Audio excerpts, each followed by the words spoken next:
ಕದಂಬಾಸ್ ಹತ್ಕೊಂಡು ನಾವು ಬಂದ್ವಿ. ಪಾಂಚ್ವಾ ಖಂಡ್ ಅಂತ ಏನೋ ನಾವು ಹೇಳಿದ್ವಲ್ಲ ಜಾಗ, ಅಲ್ಲಿಗೆ ಬಂದಿದ್ದೀವಿ.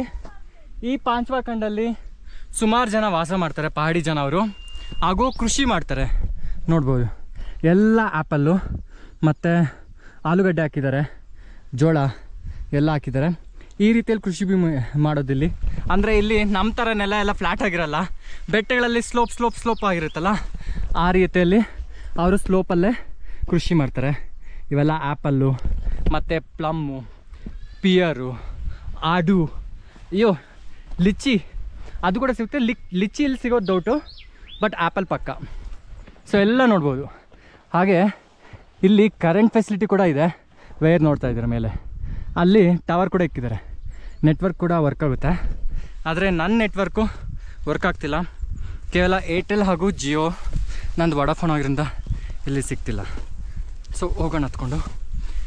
ಇನ್ನೂ ಸ್ವಲ್ಪ ದೂರ ಹೋದರೆ ನಾವು ರೆಸ್ಟ್ ಮಾಡ್ಕೊಳ್ಳೋವಂಥ ಜಾಗ ಸಿಗುತ್ತೆ, ಅಲ್ಲಿವರೆಗೂ ಹೋಗ್ತಿರೋಣ.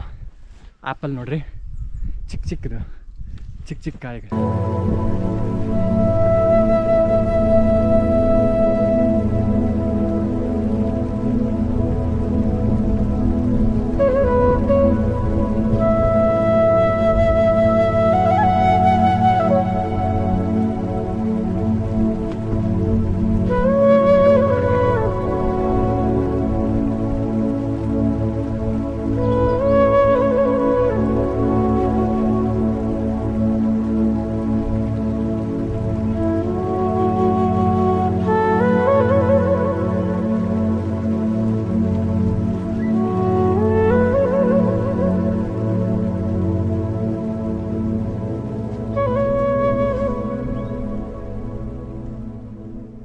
ಇದೇ ಪಾಂಚ್ವಾ ಖಂಡ್ ಅಂತ ಹೇಳೋ ಜಾಗ.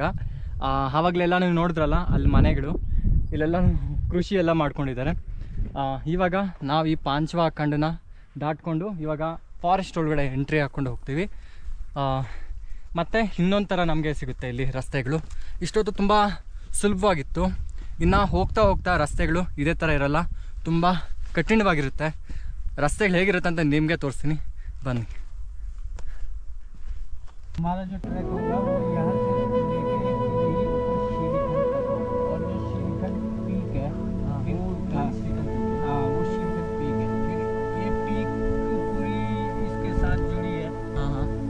जो पार है वहाँ पे 14 लेक है, 14 लेक लोकल बोलते हैं कोड़ी केदार, 14 लेक है। और यही पीक यहाँ तक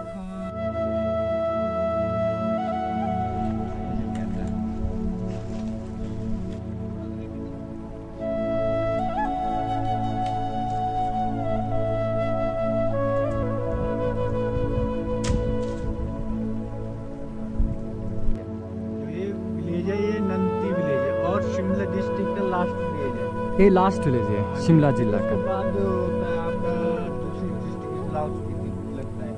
इन पहाड़ों के बाद लाहौल स्पीति आता है पल्ली साइड। अच्छा, ओके ಓಕೆ.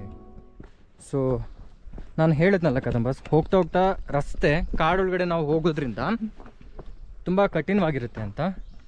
ಸೊ ನೋಡ್ಬೋದು ನೀವು, ಶ್ರೀಕಂಠ್ ಮಹಾದೇವ್ ಯಾತ್ರಾ ಅಂತ ಏನಿಲ್ಲಿ ತುಂಬ ಪಾಪ್ಯುಲರ್ ಆಗಿವೆ, ಅದು ಬಹಳ ಅಂದರೆ ಬಹಳ ಕಠಿಣವಾಗಿರುವಂಥ ಯಾತ್ರೆ. ತುಂಬ ಫಿಟ್ನೆಸ್ ಎನರ್ಜಿ ಬೇಕು. ಬಿಗಿನರ್ಸ್ಗಂತೂ ಅಲ್ವೇ ಅಲ್ವಾ ಇದು. ಏನಾದರೂ ನೀವು ಬಿಗಿನರ್ಸ್ ಆಗಿದ್ದರೆ ಬೇಡ ಶ್ರೀಕಂಠ್ ಮಹಾದೇವ್ ಯಾತ್ರೆನ ಫಸ್ಟ್ ಅಟೆಂಪ್ಟಲ್ಲಿ ನೀವು ಮಾಡೋಕ್ಕೆ ಹೋಗಲೇಬೇಡಿ. ಆಲ್ರೆಡಿ ಎಕ್ಸ್ಪೀರಿಯೆನ್ಸ್ ಮಾಡಿದರೆ ಮಾತ್ರ ಮಾಡಿ. ಯಾಕಂದರೆ ಇದು ಜಸ್ಟ್ ನೀವು ಸ್ಯಾಂಪಲ್ ನೋಡ್ತಿದ್ದೀರಾ, ಬಿಗಿನಿಂಗ್ ಆಫ್ ದ ಟ್ರೆಕ್. ನಾವು ಇದೆಲ್ಲ ದಾಟ್ಕೊಂಡು ಕಾಡು ಮೇಲೆ ಅದೆಲ್ಲ ಹೋಗಬೇಕು, ಅಷ್ಟು ಕಠಿಣವಾಗಿರುತ್ತೆ. ನೀವು ಒಂದು ಶ್ರೀಕಂಠ್ ಮಹಾದೇವ್ ಯಾತ್ರೆ ಮಾಡಿಬಿಟ್ರೆ ನೀವು ಎಂಥ ಪೀಕ್ ಕೂಡ ಹತ್ತಬಹುದು. ಸೊ ಅಷ್ಟು ಕಠಿಣವಾಗಿರುತ್ತೆ. ನಿಮಗೆ ಅರ್ಥ ಆಗಬೇಕು ನಾನು ಇಷ್ಟೇ ಹೇಳ್ತೀನಿ ಅಂದರೆ ಯಾವ ರೀತಿಯಲ್ಲಿ ಇರ್ಬೋದು ಅಂತ. ನಿಮ್ಗೆ ತೋರಿಸ್ತೀನಿ ಈ ಜರ್ನಿಯಲ್ಲಿ ಈ ರಸ್ತೆ ಎಲ್ಲ ಹೇಗಿರುತ್ತೆ ಅಂತ. ನೋಡಿ, ಸ್ಕಿಡ್ ಆಗ್ತಿದ್ರಿ. ಮಳೆಗಾಲದಲ್ಲಿ ತುಂಬ ಕಷ್ಟ ಇರುತ್ತೆ, ಹೋಗ್ತಾ ಇರ್ಬೇಕು ನಾವು.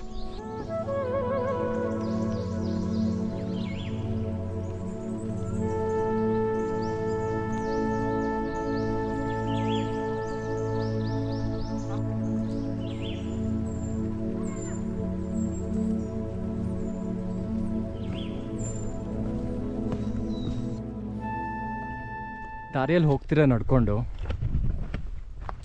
ಆ ಖುಷಿ ಅಂತೂ ನಾನು ಹೇಳೋಕ್ಕಾಗ್ತಿಲ್ಲ, ಅಷ್ಟು ಚೆನ್ನಾಗಿದೆ ಈ ದಾರಿ.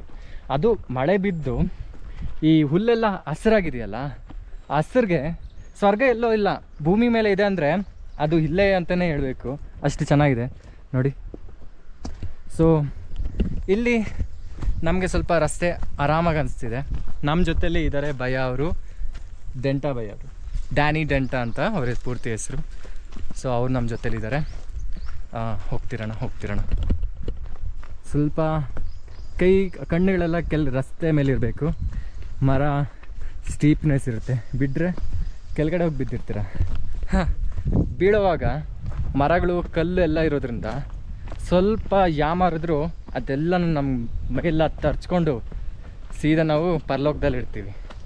ಸೊ ಯಾವುದೇ ಕಾರಣಕ್ಕೂ ಟ್ರೆಕ್ಕಿಂಗ್ ಮಾಡಬೇಕಾದ್ರೆ ನಾವು ಹುಷಾರಾಗಿ ಟ್ರೆಕ್ ಮಾಡ್ಕೊಂಡು ಹೋಗಬೇಕು. ಸೊ ಆಲ್ರೆಡಿ ನಮ್ಮ ಗ್ಯಾಂಗ್ ಅವರು ಅಲ್ಲಿ ಮುಂದೆ ಹೋಗ್ಬಿಟ್ಟಿದ್ದಾರೆ, ರವಿ ಭೈ ಅವರು. ನಾವು ಅವ್ರನ್ನ ಪಿಕಪ್ ಮಾಡಿಕೊಂಡು ಹೋಗ್ಬೇಕು ಈಗ. ಹಾಂ,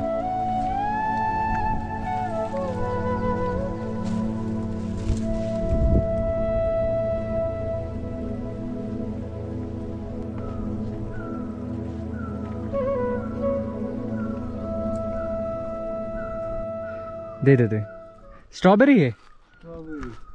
ಸ್ಟ್ರಾಬೆರಿನ ನಾವು ಬೆಂಗಳೂರಲ್ಲಿ ದೊಡ್ಡ ನಮ್ಮ ಕಡೆ ಎಲ್ಲ ದೊಡ್ಡ ನೋಡ್ತೀವಿ. ಇದು ಎಂಥ ಸ್ಟ್ರಾಬೆರಿ ಅಂದರೆ ಚಿಕ್ಕದು, ಭಾಳ ಪುಟಾಣಿ ನೋಡಿ. ಇಲ್ಲ ಸ್ಟ್ರಾಬೆರಿ ಇವೆಲ್ಲ ನೋಡಿ, ಸ್ಟ್ರಾಬೆರಿ ಅಂತ ಇದು.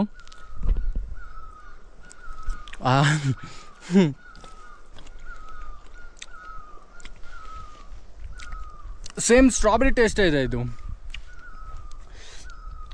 ಕಿತ್ಕೊಂಡು ತಿಂತಾನೆ ಇರ್ಬೋದು. 100 ರೂಪಾಯಿ ಕೊಟ್ಟಲ್ಲಿ ಬಾಕ್ಸಲ್ಲಿ ಅಷ್ಟು ಕೊಡ್ತೀವಿ, ಇಲ್ಲೆಲ್ಲ ಫ್ರೀಯಾಗಿ ಸಿಗ್ತಿದೆ ಸ್ಟ್ರಾಬೆರಿ. ಟೇಸ್ಟಾಗಿ ಮಾತ್ರ ಸಕ್ಕತ್ತಾಗಿದೆ, ಸೇಮ್ ಸಿಮಿಲರ್. ಇನ್ನೂ ಒಂದಷ್ಟು ಇಟ್ಕೊಂಬಿಡೋಣ ನೋಡಿ, ಇಲ್ಲೆಲ್ಲ ಇದೆ. ಇಲ್ಲ मुझे मैं पूछना चाहता था, ये देखना था ना, उधर भी मैंने देखा. उधर भी मिलेगा, चलो आगे. उधर भी. ಸೊ ಇಷ್ಟು ಸಿಕ್ತು ನಮಗೆ. ಸ್ಟ್ರಾಬೆರಿ ತಿನ್ಕೊಂಡು ಹೋಗೋಣ. ಸೊ ಸ್ನ್ಯಾಕ್ಸ್ ಎಲ್ಲ ನಿಮ್ಗೆ ಹೋಗ್ತಾ ಇಲ್ಲೇ ಸಿಗ್ತಿರುತ್ತೆ ನಮಗೆ.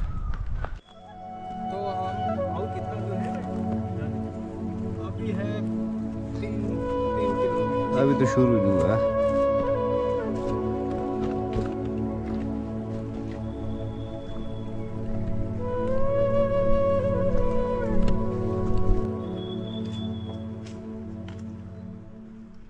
ಇದೇ ನೀವು ಮೇಲೆ ನೋಡ್ತಿದ್ರಲ್ಲ, ಇದು ಬಿದ್ರು. ನಮ್ಮ ಕಡೆ ಬಿದ್ರಿಗೂ ಇಲ್ಲಿಗೆ ತುಂಬ ವ್ಯತ್ಯಾಸ ಇದೆಯಂತೆ. ಇವ್ರು ಏನು ಹೇಳಿದ್ರು ಅಂದರೆ, ಇಲ್ಲಿರುವಂಥ ಬಿದ್ರು ತುಂಬ ಹೈಟ್ ಹೋಗಲ್ಲ, ಒಂದು 6 ಅಡಿ 7 ಅಡಿ ಅಷ್ಟೇ, ಅದ್ರ ಮೇಲೆ ಅದು ಹೋಗಲ್ವಂತೆ. ಚಿಕ್ಕ ಬಿದ್ರು ಅಂತ ಹಿಂದಿಯಲ್ಲಿ ಇವ್ರು ಹೇಳಿದ್ರು. ಸೊ ತುಂಬ ಸುಮಾರು ಒಂದು ನೋಡಿ, ನೀವು ಇಲ್ಲೆಲ್ಲ ನೋಡ್ಬೋದು, ಇದೆಲ್ಲ ನೀವು ನೋಡ್ತೀರ ಬಿದ್ರು. ಇದು ಹೈಟ್ ಹೋಗಲ್ಲ, ನಮ್ಮ ಥರ ನಮ್ಮದ್ರಲ್ಲಿ ಉದ್ದಕ್ಕೆ ಹೋಗುತ್ತಲ್ಲ, ಅಷ್ಟು ಉದ್ದಕ್ಕೆ ಹೋಗೋದೇ ಇಲ್ವಂತೆ. ಇಲ್ಲೆಲ್ಲ ನೋಡ್ತಾ ಇದ್ದೀರಾ, ಇದೆಲ್ಲ ಬಿದ್ರು. ಸೊ ಇಲ್ಲಿನ ಒಂಥರ ಪ್ರಭೇದದ ಒಂದು ಜಾತಿಗೆ ನಮ್ಮ ಕಡೆ ಇರುವಂಥ ಗಿಡಗಳೇ, ಆದರೆ ಇಲ್ಲಿ ತುಂಬ ವ್ಯತ್ಯಾಸವಾಗಿದೆ ಅಲ್ವಾ. ಆ್ಯಂಡ್ ದಾರಿ ನೋಡ್ಕೊಂಡು ಹೋಗ್ಬೇಕು, ಹುಷಾರು. ನಿಮ್ಮ ಜೊತೆಲಿ ಮಾತಾಡಿಕೊಂಡು ನೋಡಿ ದಾರಿ ಹೇಗಿದೆ, ಈ ರೀತಿಯಲ್ಲಿ ಇರುತ್ತೆ. ಇನ್ನು ನಾವು ಸೀದಾ ಇಲ್ಲಿಂದ ಅಲ್ಲಿಗೆ ಅಲ್ಲಿ ಹೋಗ್ಬೇಕು. ನಾವು ಇವಾಗ 3 ಗಂಟೆ, ಸಂಜೆ 5 ಗಂಟೆ ಆಗುತ್ತಂತೆ. ಹೋಗ್ತಿರೋಣ. ಕ್ಯಾ ಬಾಯ್, ಚಲ್ತೆ रहेंगे ಯಸ್, ಕೀಪ್ ಮೂವಿಂಗ್. ರಿದಮಲ್ಲಿ ಯಾವುದೇ ಒಂದು ಟ್ರೆಕ್ ಮಾಡುವಾಗ ಒಂದೇ ರಿದಮ್. जो स्ट्रैप है इनको प्रॉपर टाइट करो. बैठो यहाँ, राइट. सिट, इसका सपोर्ट लेके बैठो. नहीं, 1 मिनट, ऐसे नहीं होगा.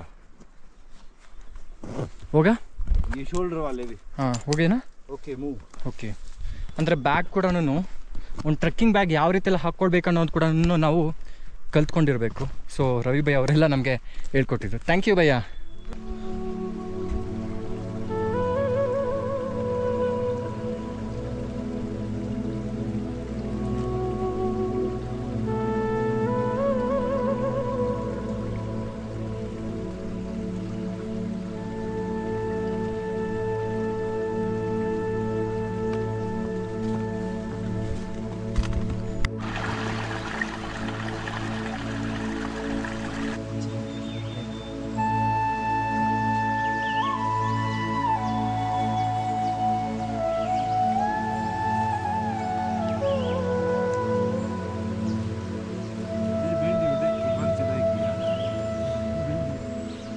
ಅವ್ರಿಗೂ ಪೈನ್ ಬಂದುಬಿಟ್ಟಿದೆ, ಸ್ವಲ್ಪ ಮಜಲ್ ಇದು ಕೊಡ್ತಿದ್ದಾರೆ.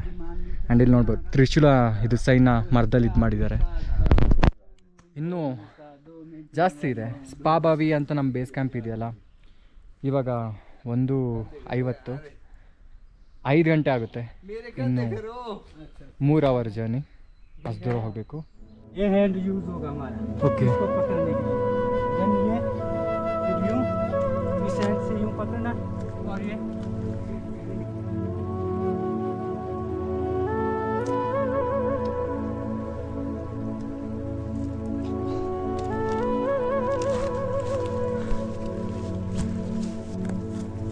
जैसे ये ऊपर यहाँ वो जुआ बादशाह चला था कालियों के साथ. ಬಂದ್ರಿ ಇವಾಗ. ಸೊ ಕಾಡು ಒಳಗಡೆ ನುಗ್ಕೊಂಡು ಯಾವ ರೀತಿಯಲ್ಲಿದೆ ನೋಡಿ. ಅಂದರೆ ಈ ರಸ್ತೆಯಲ್ಲಿ ತುಂಬ ಕಡಿಮೆ ಜನ ಹೋಗ್ತಾರೆ, ಜಾಸ್ತಿ ಜನ ಹೋಗಲ್ಲ. ಹೇಳಿದ್ನಲ್ಲ ತುಂಬ ಟೆಕ್ನಿಕಲ್ ರೂಟ್ ಅಂತ, ಆದ್ದರಿಂದ ಎಲ್ಲರೂ ಇನ್ನೊಂದು ರಸ್ತೆನ ಚೂಸ್ ಮಾಡ್ಕೊಂಡ್ಬಿಡ್ತಾರೆ. ನಾವು ಈ ಟೆಕ್ನಿಕಲ್ ರೂಟ್ ಯಾಕೆ ಚೂಸ್ ಮಾಡ್ಕೊಂಡ್ರೆ ಅಂದರೆ ನನ್ನ ಒಂದು ಟ್ರೈನಿಂಗ್ ನನ್ನ ಒಂದು ಟೆಕ್ನಿಕಲ್ ಸ್ಕಿಲ್ಸ್ನ ಇಂಪ್ರೂವ್ ಮಾಡಿಕೊಡೋಕ್ಕೋಸ್ಕರ. ಬನ್ನಿ ಹೋಗೋಣ.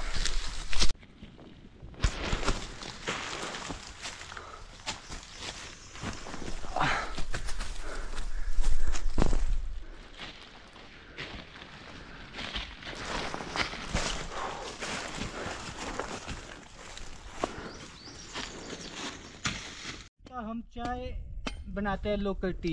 Local T? हाँ, चाय पत्ती की जगह इसको हम यूज करते हैं. अच्छा. हाँ जी. ನಮ್ಕಿನ್ ಚಾಯ್ ಮಾಡೋಕ್ಕೆ ಇಲ್ಲಿ ಮರ ಒಂದಿದೆ. ಏನು ಕ್ಯಾ ಇಲ್ಲಿ ಈ ಮರ ಇದೆಯಲ್ಲ, ಈ ಮರದ್ದು ಒಂದು ಔಟ್ರ್ ಕವರ್ನ ಹಾಂ ಸರ್, ಸ್ಪೆಷಲ್ ಪೇಡ್ ಕ್ಯಾ ಪೇಡೆ ಚಾಯ್ ಪೇಡ್ ಚಾಯ್ ಚಾಯ್ ಹೌದು. ಬಟ್ ಇದನ್ನ ಇವಾಗ ನಾವು ಬೆಳಗ್ಗೆ ಬೇಸ್ ಕ್ಯಾಂಪಲ್ಲಿ ಚಾಯ್ ಪ್ರಿಪೇರ್ ಮಾಡ್ತೀವಿ. लोकल लैंग्वेज में इसको रखाऊ बोलते हैं. ರಖಾವು. ಇದನ್ನ ರಖಾವು ಅಂತ ಕರೀತಾರೆ. ಅಂದ್ರೆ ಈ ಕಲರ್ ಏನ್ ಪಿಂಕಿಶ್ ಆಗಿ ನೋಡ್ತಾ ಇದ್ರಲ್ಲ, ಚಾಯ್ ಕೂಡ ಪಿಂಕಿಶ್ ಕಲರ್ ಅಲ್ಲಿ ಇರುತ್ತೆ. ಇವತ್ತು ನಾವು ಇದನ್ನ ಚಾಯ್ ಟ್ರೈ ಮಾಡಕ್ ಹೋಗ್ತಾ ಇದೀವಿ. जो ये पत्ती होती है ये बकरियां खाती है. बकरियां सर्दी में हम इसका स्टॉक करते हैं और बकरियों को खिलाते हैं जब स्नो बहुत गिरा होता है. ಅಚ್ಚಾ, ಸ್ನೋ ಜಾಸ್ತಿ ಬಿದ್ದಾಗ ಅದನ್ನ ಮೇಕೆಗಳು ಕುರಿಗಳಿಗೆಲ್ಲ ಅದನ್ನ ಸ್ಟಾಕ್ ಮಾಡಿ ಇಟ್ಕೊಳ್ತಾರೆ. ಆ್ಯಂಡ್ ಇದನ್ನ ಚಾಯ್ ಪ್ರಿಪೇರ್ ಮಾಡ್ತಾರೆ. ಇಲ್ಲಿವರೆಗೂ ನಾವು ಚಾಯ್ನ ಟೀ ಅದನ್ನ ಚಾಯ್ ಮಾಡುವಂಥ ಇದು ಟೀ ಗಿಡಗಳ ಮೂಲಕ, ಆದರೆ ಫಸ್ಟ್ ಟೈಮ್ ಮರದ ಒಂದು ಇದ್ರ ಮೂಲಕ, ಅಂದರೆ ಇದನ್ನೇನಂತಾರೆ ಕ್ಯಾ ಬೋಲ್ತಾ ಇಸ್ಕೋ ಶೇಟ ಅಯ್ಯೋ ಕನ್ನಡದಲ್ಲಿ ನಂಗೆ ಗೊತ್ತಾಗ್ತಿಲ್ಲ, ಸಾರಿ. ಶೇಟಾನ ಹಾಕ್ಬಿಟ್ಟು ಲೋಕಲ್ ಲ್ಯಾಂಗ್ವೇಜಲ್ಲಿ ಇದನ್ನು ಪ್ರಿಪೇರ್ ಮಾಡ್ತೀವಿ ಇವತ್ತು. ಹೆಂಗಿರುತ್ತೆ ಅಂತ ಟೇಸ್ಟ್ ಕೂಡ ಹೇಳ್ತೀನಿ ನಾನು.